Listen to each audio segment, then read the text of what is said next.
দিব্যত্রয়ী পাদপদ্মে বারংবার প্রণাম জানাই। মঞ্চে উপস্থিত স্বামী দিব্যানন্দজি মহারাজ, ভাতৃপ্রতিম স্বামী জ্ঞানব্রতানন্দজি এবং শাস্ত্রজ্ঞানন্দজি, এদিকে বসে আছেন ডক্টর গৌর দাস, বিরাট প্যান্ডেলে উপস্থিত ভক্ত এবং সুধীমণ্ডলী, সুদূর দিল্লি থেকে শ্রীরামকৃষ্ণ লীলাস্থল কাশীপুর উদ্যান বাটিতে এসে আমি নিজেকে ধন্য মনে করছি। এটা সম্ভব হয়েছে শ্রদ্ধেয় স্বামী দিব্যানন্দজি মহারাজের জন্য, কারণ তিনি আমাকে এখানে আজকের এই ভক্ত সম্মেলনে আমন্ত্রণ জানিয়েছেন। খুব দেখে আনন্দ হচ্ছে, অসংখ্য ভক্ত আজকে ভক্ত সম্মেলনে এসে উপস্থিত হয়েছেন। কাউকে জিজ্ঞাসা করছিলাম মহারাজকে যে কত ভক্ত সংখ্যা হবে, বললেন যে 2000-এরও বেশি। 2000 ভক্ত সম্মেলন, ভক্তদের সংখ্যা সত্যি সত্যি বিরল। আমরা বিভিন্ন জায়গায় যাই, ভক্ত সম্মেলন করি, সেখানে ভক্তদের সংখ্যা কিন্তু সীমিত। মহারাজ বলছিলেন, কেউ কেউ অনুরোধ করছিলেন যে টিকিট পেলাম না, কি করে যাব। শুধু এখানে নয়, সুদূর দিল্লিতে আমি থাকি, সেখানেও যারা কলকাতার ভক্তরা চেনেন, তারা পর্যন্ত ইমেলে আমাকে লিখছেন, ফোন করছেন, মহারাজ একটা টিকিটের ব্যবস্থা করে দেবেন। আপনাদের ভক্তদের এই যে আকুতি, এই আগ্রহ নিশ্চয়ই খুব প্রশংসনীয়, এ বিষয়ে কোনো সন্দেহ নেই। আজকে আমার আলোচ্য বিষয় রামকৃষ্ণ মিশন। শ্রী রামকৃষ্ণ কোনো ব্যক্তি বিশেষ নন, তিনি জমাট বাঁধা ভাব, এবং এই ভাব মূলত আধ্যাত্মিক ভাব। যখন আমরা বলি যে রামকৃষ্ণ মুভমেন্ট, তখন কিন্তু মূলত এটি স্পিরিচুয়াল মুভমেন্ট, আধ্যাত্মিক আন্দোলন। এই আধ্যাত্মিক ভাবটি কি শ্রীরামকৃষ্ণ স্বয়ং প্রকাশিত করেছেন 1 জানুয়ারি 1886 খ্রিস্টাব্দে কাশীপুর উদ্যান বাটিতে ভক্তদের অমোঘ আশীর্বাদ দিয়ে, যে আশীর্বাদ করি তোমাদের চৈতন্য হোক, আশীর্বাদ করি তোমাদের চৈতন্য হোক।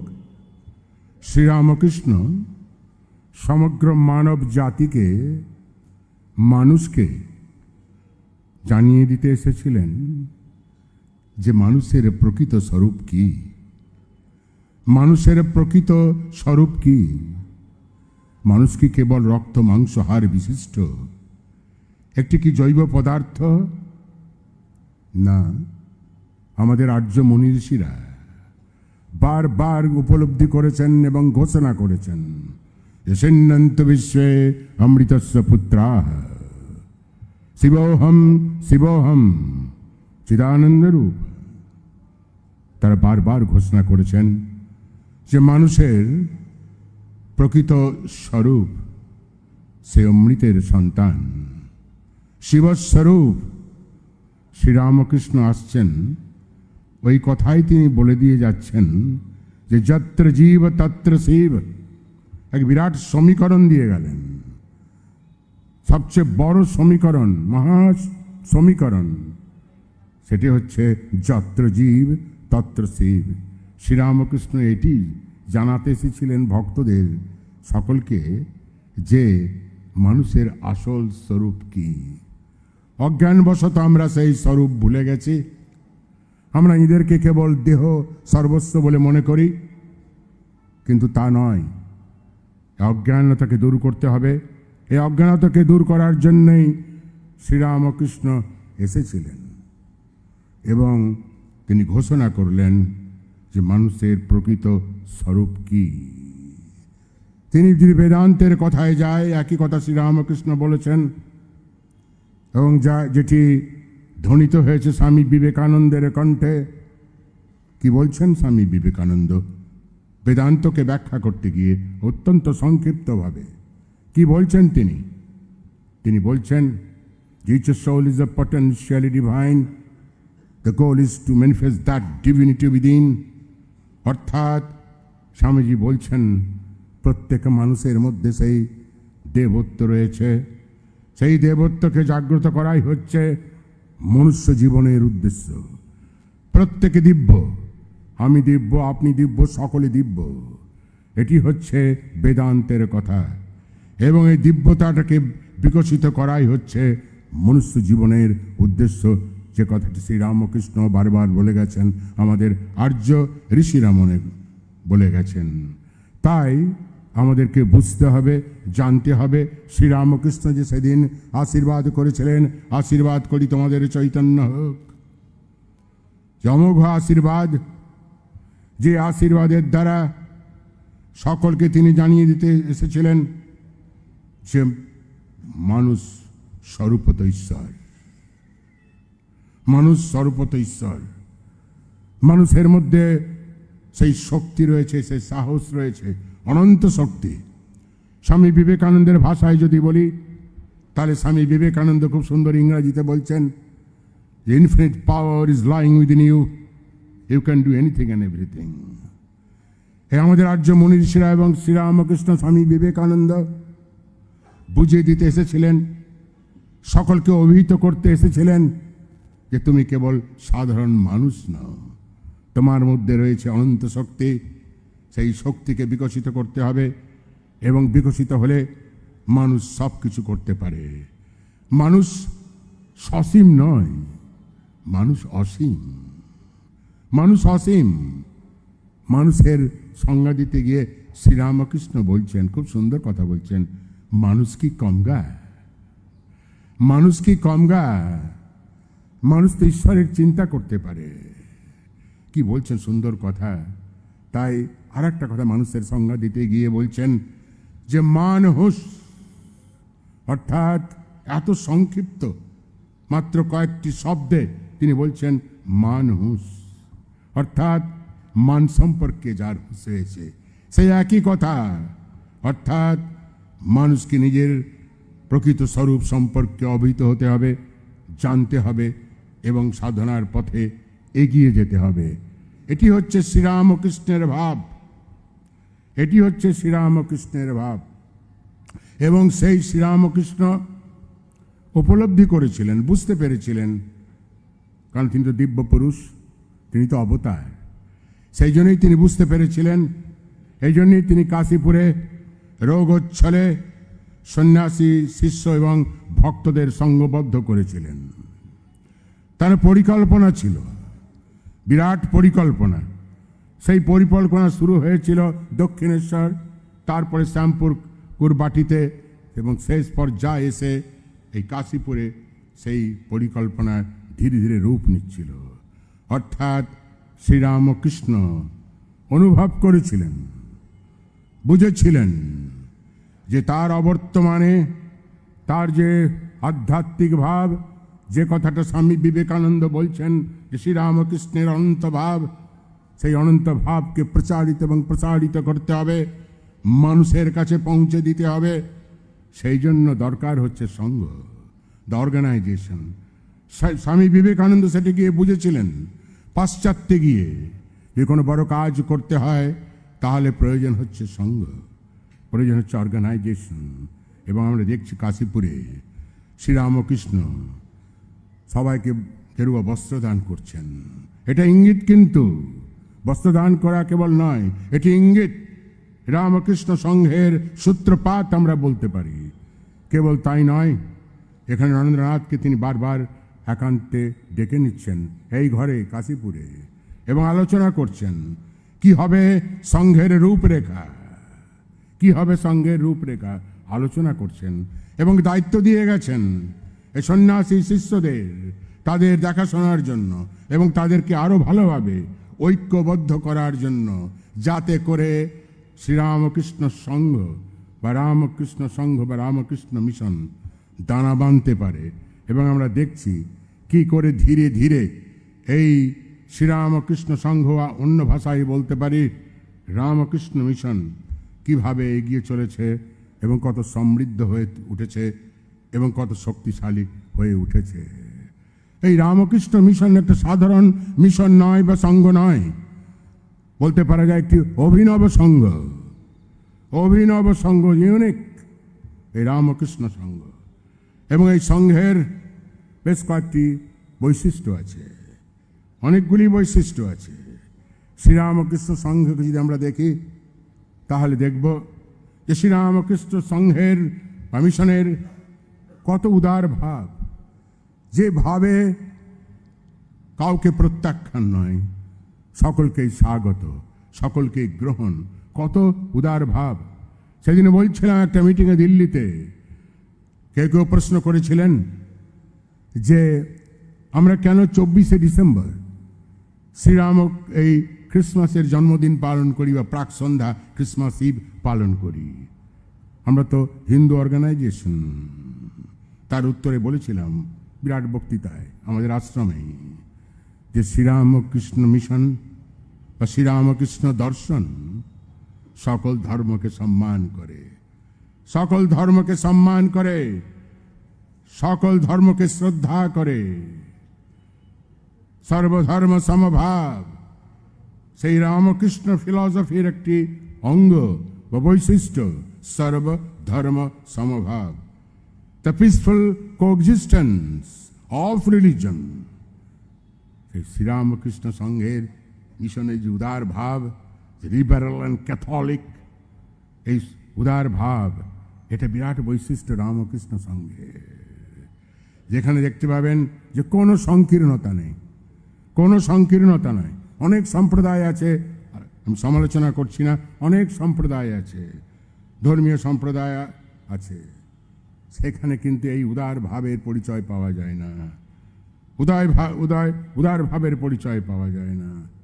আরেকটি কথা বলি, এই শ্রীরামকৃষ্ণ সংঘের যে অভিনবত্ব, সেই অভিনবত্ব হচ্ছে যে রামকৃষ্ণ মিশন অ্যাপলিটিক্যাল, অর্থাৎ রাজনীতি বর্জিত একটি সংঘ, একটি মিশন, যেখানে রাজনীতির সঙ্গে কোনো সংস্রব নেই। এবং স্বামী বিবেকানন্দ বারবার সাবধান করে দিয়েছেন যে কোনো মতেই এই রামকৃষ্ণ সংঘ রাজনীতির সঙ্গে জড়িত থাকবে না।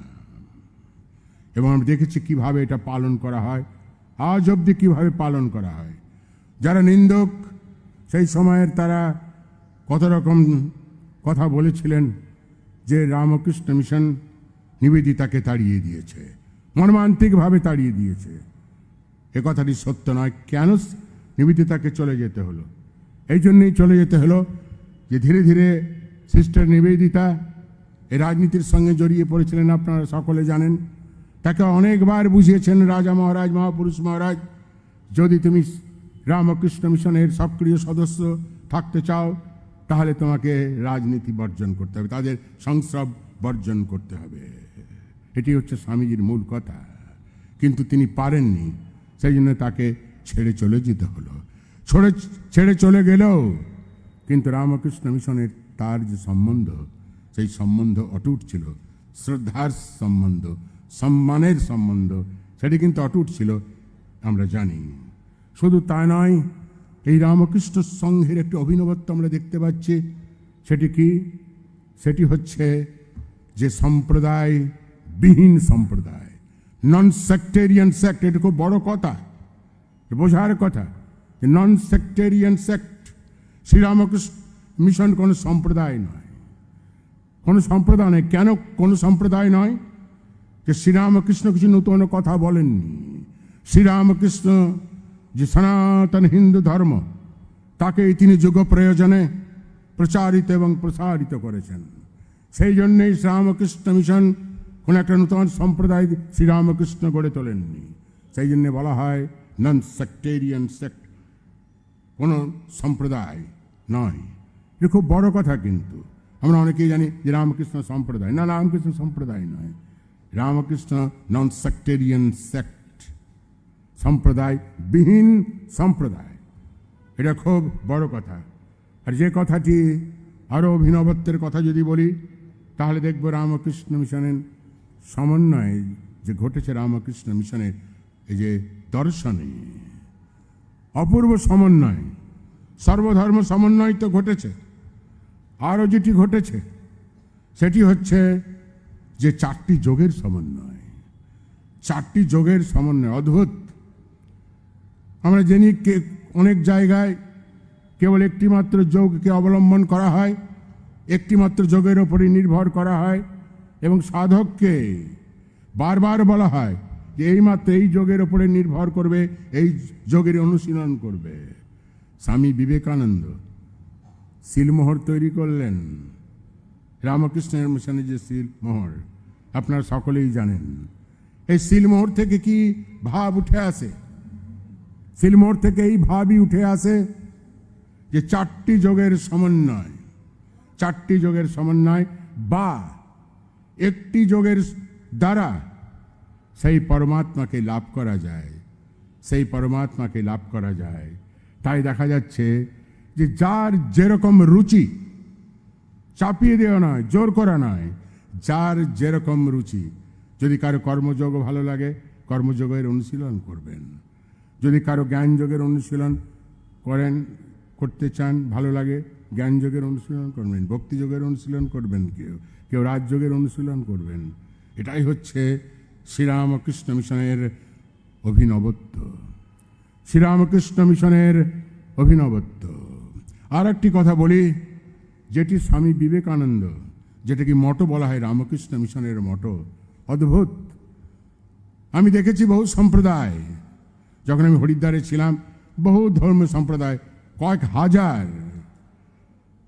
তাদের মটো হচ্ছে কেবল নিজের আত্মমুক্তি, কেবল নিজের আত্মমুক্তি, আর অন্য কোনো কথা নয়। কিন্তু স্বামী বিবেকানন্দ নূতন দোতনা, নূতন মাত্রা যোগ করলেন এই মঠতে। আত্মনবক্ষার্থং জগদ্ধিতায় চ, কেবল নিজের আত্মমুক্তি নয়, এই আত্মমুক্তির সঙ্গে সঙ্গে করতে হবে জগতের হিত, জগতের কল্যাণ, জগতের সেবা। কি অদ্ভুত!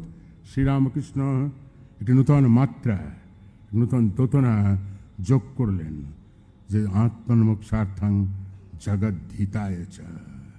শুধু তাই নয়, শ্রীরামকৃষ্ণ সংঘের আরেকটি বৈশিষ্ট্যের কথা বলি, সেটা হচ্ছে যে একজন মহিলাকে সংঘ জননী রূপে গ্রহণ করা ভারতের ইতিহাসে, ভারতবর্ষের আধ্যাত্মিক ইতিহাসে বিরল। ভারতের আধ্যাত্মিক ইতিহাসে যে একটা সন্ন্যাসী সম্প্রদায়ের সংঘের শ্রী শ্রী মাকে সংঘ জননী রূপে গ্রহণ করা, সংঘ জননী রূপে গ্রহণ করা, সত্যি অবাক লাগে স্বামী বিবেকানন্দের। এই পয়লা জানুয়ারি, মে 1857 খ্রিস্টাব্দে এইখানে কিছু দূরে এই বলরামবাবুর বাটিতে যে সভা হয়েছিল, যেদিন স্বামী বিবেকানন্দ রামকৃষ্ণের মিশনের বিধিবত প্রতিষ্ঠা করেছিলেন। অনেকের ভুল ধারণা যে বোধহয় স্বামী বিবেকানন্দ এই রামকৃষ্ণ মিশনের প্রতিষ্ঠা করেছিলেন, তা নয়। একটা কথা বলি, যদিও আপনারা জানেন তবুও পুনরাবৃত্তি করি। যখন লেডি মিন্টো বেলুড় মঠ পরিদর্শনে আসেন, মহাপুরুষ মহারাজ তাঁকে নিয়ে ঘুরে ঘুরে দেখছে। লেডি মিন্টো জিজ্ঞেস করছেন মহাপুরুষ মহারাজকে, স্বামী শিবানন্দকে, এই রামকৃষ্ণ মিশনের প্রতিষ্ঠাতা তো স্বামী বিবেকানন্দই। সংশোধন করে দিয়ে বলছেন মহাপুরুষ মহারাজ যে এই রামকৃষ্ণ সংঘে, রামকৃষ্ণ মিশনের প্রতিষ্ঠাতা নয়, স্বামী বিবেকানন্দ নয়। রামকৃষ্ণ মিশনের প্রতিষ্ঠাতা স্বয়ং শ্রী রামকৃষ্ণ, স্বয়ং শ্রী রামকৃষ্ণ। এই যে পয়লা মেয়ের কথা বললাম 1897 খ্রিস্টাব্দের কথা, সেটি বিধিবৎ যাকে বলে অফিসিয়ালি মিটিং ডেকে স্বামী বিবেকানন্দ ঘোষণা করলেন যে রামকৃষ্ণ মিশনের প্রতিষ্ঠা করলেন বিধিবদ্ধভাবে। শুধু কি তাই, যদি আমরা দেখি রামকৃষ্ণ মিশনের দিকে যদি তাকায় তাহলে দেখব কিভাবে এই সংঘে এই সেবাকে অত্যধিক জোর দেওয়া হয়েছে, সেবাকে অত্যধিক জোর দেওয়া হয়েছে। এবং এই সেবাকে জোর দেওয়ার জন্যে, সেবাকে সাধনার একটা অঙ্গ হিসাবে নেবার জন্যে আমাদের সেই সুদূর কঙ্খল সেবাশ্রমে তিরস্কৃত, অপমানিত, লাঞ্ছিত হয়েছিলেন স্বামী কল্যাণানন্দ এবং নিশ্চয়ানন্দ। সে ঘটনা আপনাদের জানা। তাদেরকে এই আখ্যা দেওয়া হয়েছিল, নাম দেওয়া হয়েছিল ঠাট্টা করে, বিদ্রুপ করে, ব্যঙ্গী সাধু, অর্থাৎ ম্যাথর সাধু, কারণ তারা রুগীদের মলমূত্র পরিষ্কার করে। এই রামকৃষ্ণ মিশনের বিরাট অভিনবত্ব যে সেবাকে প্রাধান্য দেওয়া হয়েছে। শুধু সেবা নয়, যা সাধারণ অর্থে জানি শ্রীরামকৃষ্ণের কণ্ঠে সেদিন উচ্চারিত হয়েছিল দক্ষিণেশ্বরে, শুধু সেবা নয়, সাধারণ সেবা নয়, শিবজ্ঞানী জীব সেবা, শিবজ্ঞানী জীব সেবা। শ্রীরামকৃষ্ণের এই যে শিবজ্ঞানী জীব সেবা অদ্ভুত। এই শিব আমরা দেখতে পাই যে শ্রীরামকৃষ্ণ মিশনের সেই অভিনবত্ব, এই বৈশিষ্ট্য। এবং শ্রীরামকৃষ্ণ স্বামী বিবেকানন্দ বলে গেছেন যে শ্রীরামকৃষ্ণ এবং রামকৃষ্ণ মিশন পৃথক নয়, পৃথক নয়। বলছেন, তার মঠ রুলে আপনারা দেখবেন যে বলছেন যে শ্রীরামকৃষ্ণ শরীর, এই সঙ্গই হচ্ছে শ্রীরামকৃষ্ণের শরীর। এই সঙ্ঘে, এই রামকৃষ্ণ সঙ্ঘে, এই মিশনে যদি কে আঘাত করে, আঘাত করবে কিন্তু শ্রীরামকৃষ্ণকে। কারণ শ্রীরামকৃষ্ণ আর শ্রীরামকৃষ্ণ মিশন, যাকে ইংরেজিতে বলে সিনোনিমাস, সমর্থক। সেই জন্যে আপনারা সকলে যারা এখানে বসে আছেন, যে কথাটা বলছিলাম, সে কথাটা হচ্ছে বলরাম মন্দিরে প্রতিষ্ঠার কথা বলছিলাম। সেদিন স্বামী বিবেকানন্দ একটা বিরাট সিদ্ধান্ত নিলেন এই শ্রীরামকৃষ্ণ মিশনে ব্যাপারে, বিরাট সিদ্ধান্ত নিলেন। সেই সিদ্ধান্ত হচ্ছে, তিনি বললেন পরিষ্কার যে কতিপয় সন্ন্যাসীর দ্বারা শ্রীরামকৃষ্ণ অনন্ত ভাবকে প্রচারিত এবং প্রসারিত করা সম্ভব নয়। সেই জন্যে জয়েন্ট ভেঞ্চার যুক্তভাবে সন্ন্যাসী এবং গিরিভক্তরা কাঁধে কাঁধ মিলিয়ে শ্রীরামকৃষ্ণের অনন্ত ভাবকে প্রচারিত এবং প্রসারিত করবে। তাই ভক্তদের বলি, আপনাদের উপর বিরাট দায়িত্ব ন্যস্ত করে দিয়ে গেছেন স্বামী বিবেকানন্দ এই শ্রীরামকৃষ্ণ ভাব প্রচারের ব্যাপারে। এবং আপনাদের যে কর্তব্য এবং দায়িত্ব কেবল মন্দিরে গিয়ে ফল মিষ্টি দিয়ে আর কিছু ডোনেশন দিয়ে, আর যদি মহারাজকে সামনে পেলেন কিছু প্রণামী টনামি দিয়ে, আপনাদের দায়িত্ব কিন্তু শেষ হলো না। আপনাদের দায়িত্ব কিন্তু শেষ হলো না। আপনাদের আরও বড় দায়িত্ব দিয়ে গেছেন স্বামী বিবেকানন্দ, যে শ্রীরামকৃষ্ণের ভাবকে প্রচারিত এবং প্রসারিত করতে হবে, ঘরে ঘরে পৌঁছাতে হবে। এই দায়িত্ব আপনাদের, কেবল সন্ন্যাসীদের নয়। এটা আমাদের বুঝতে হবে, এটা আমাদের জানতে হবে। তাই শ্রীরামকৃষ্ণ মিশন আজকে শুধু ভারতবর্ষে নয়, সারা বিশ্বে মাথা উঁচু করে দাঁড়িয়ে রয়েছে এবং শ্রীরামকৃষ্ণের যে ভাব, সেটাকে প্রচারিত এবং প্রসারিত করেছে। এবং ভাবলে অবাক লাগে, মাত্র 125 বছরের মধ্যে শ্রীরামকৃষ্ণের ভাব দেশে বিদেশে কিভাবে প্রচারিত হচ্ছে তা সকলের জানা। কিন্তু দুঃখের বিষয় যে আমাদের আরও কেন্দ্র আমরা খুলতে পারছি না। বহু আবেদন আসছে, মহারাজরা বসে আছেন, বেলুর মঠে থাকেন, এরা সব জানেন, কর্তা ব্যক্তি, কত অনুরোধ আসছে, মহারাজ এখানে কেন্দ্র করুন, কেন্দ্র করুন, আমরা ঠাকুরের ভাবের ব্যাপারে প্রচারে আমরা সহায়তা করতে পারি, জানতে পারি, বুঝতে পারি। কিন্তু অভাব হচ্ছে সন্ন্যাসীর অভাব, সন্ন্যাসীর অভাব। তাই মনে পড়ে বীরেশ্বরানন্দজি কোনো বক্তৃতায় বলেছিলেন ভক্তদের উদ্দেশ্যে যে আপনাদের কাজ হবে আপনাদের সন্তানকে ছেড়ে দেওয়া, উৎসাহিত করা সাধু হবার জন্য। উৎসাহিত করতে পারবেন? তাহলে হাততালি দিলে তো হবে না, সত্যি সত্যি কি পারবেন? ও বৈশা তো যাই হোক, এটা খুব দরকার, এটা খুব দরকার। রামকৃষ্ণ মিশনকে আরও যদি প্রচারিত এবং প্রসারিত করতে হয়, যদি এগিয়ে নিয়ে যেতে হয়। রামকৃষ্ণ মিশনের উপর অনেক আঘাত এসেছে, অনেক আঘাত এসেছে, ঘাতে প্রতিঘাত এসেছে। আমি তার সাক্ষী, এনারাও তার সাক্ষী, অনেকে তার সাক্ষী।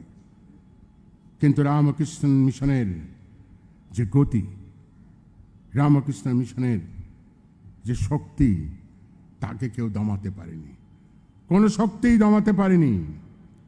আজ রামকৃষ্ণ মিশন সগর্বে এগিয়ে চলেছে, এগিয়ে যাবে এবং শ্রীরামকৃষ্ণের অনন্ত ভাবকে প্রচারিত এবং প্রসারিত করবে। এ বলে আমার বক্তব্য শেষ করছি।